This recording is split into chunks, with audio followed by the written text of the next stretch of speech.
The president enters the ornate House chamber with handshakes and hugs for members of Congress. He aims his appeal beyond this room to the 30 million Americans watching at home. Let's make this a year of action. And as he had signaled, Mr. Obama said he would act to reverse the growing gap between the wealthy and those at the bottom of America's pay scale, raising the minimum wage of some connected to government and urging Congress to raise the pay of all at minimum wages. This will help families. It'll give businesses customers with more money to spend. Say yes. And the president turned to the efforts to create a pathway to citizenship for some who are in the country illegally and reform the U.S. immigration system. Independent economists say immigration reform will grow our economy and shrink our deficits by almost $1 trillion in the next 2 decades. Turning his attention overseas to Syria, Mr. Obama expressed support for those in the opposition not affiliated with terrorist networks.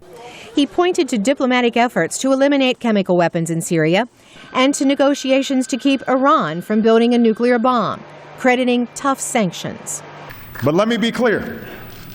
If this Congress sends me a new sanctions bill now that threatens to derail these talks, I will veto it. With most U.S. troops out of Afghanistan by year's end, the president says if the government signs a security agreement, a small force would remain to train Afghans and help pursue al-Qaeda. For while our relationship with Afghanistan will change, one thing will not: our resolve that terrorists do not launch attacks against our country. At home, the president battles an approval rating of 46%, down significantly in a year.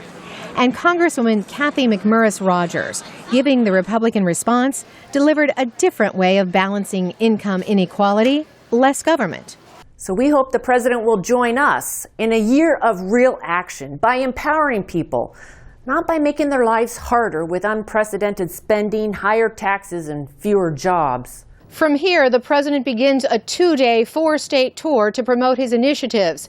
He'll continue to push for a complete minimum wage increase to, as he told Congress, give America a raise.